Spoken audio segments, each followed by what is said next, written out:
उज्जैन में सिंहस्थ 2028 के भव्य आयोजन के लिए राज्य शासन के स्तर पर तैयारियां शुरू होने के बाद उज्जैन के सभी के साधु संतों की गतिविधियां भी शुरू हो गई हैं। इसी कड़ी में उज्जैन के साधु संत महंतों की एक बैठक आयोजित की गई। इस बैठक में सर्वसम्मति से कई प्रस्ताव पारित किए गए। इस बैठक में शिप्रा नदी के शुद्धिकरण, नदी को प्रवाहमान बनाने, शिप्रा जल से ही सिंहस्थ में स्नान करने और कान्हा नदी डायवर्जन की स्वीकृति योजना को ओपन कैनाल के जरिए लागू करने की मांग रखी गई।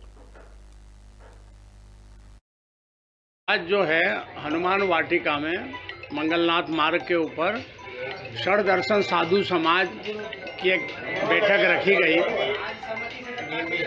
और इस बैठक में सभी संतों ने अपने अपने सुझाव दिए आगामी सिंहस्थ 2028 के लिए।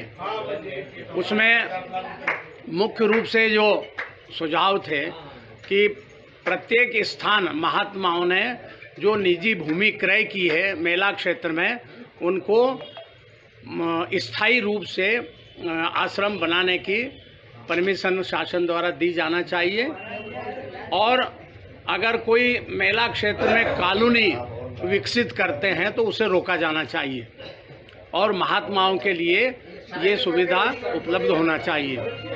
दूसरा, एक रामानंदाचार्य जी जो जहाँ पर वैष्णव का बाहुल्य है वहाँ रामानंदाचार्य जी की मूर्ति और द्वार बनना चाहिए। इसी तरह से शैव संप्रदाय के उधर बड़नगर रोड पर शंकराचार्य जी की मूर्ति की स्थापना होना चाहिए और वहाँ भी शंकराचार्य द्वार बनना चाहिए। उज्जैन शहर के नानाखेड़ा थाना क्षेत्र में घर के सामने बनी पानी बहने के मना करने पर दो पक्षों में विवाद हो गया।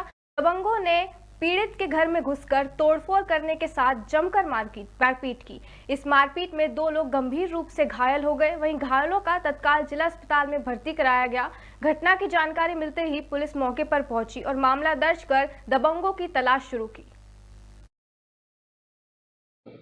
हमारी जो सर पीछे गली है, वहाँ गली में जानवर बनते हैं और उनको सुखला दिया था मैंने खाने के लिए। वो खाने को इन्होंने पानी से भिगवा दिया और उसका जो पानी गिरता है वो पूरा हमारे घर में आता है।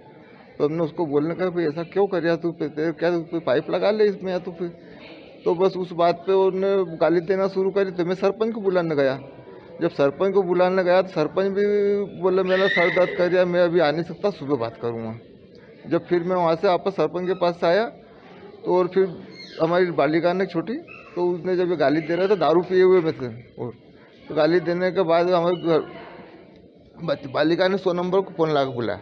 जब 100 नंबर आके गई तो फिर उन्होंने आके बोला कि कह रहे तुम यादव लोग यादव के चम्मच हो ना, ज़्यादा आगे बढ़ रहे हो, बोले चमचागिरी करते हो यादव लोग की, यानी अपने मोहन जी के बारे में, मोहन जी के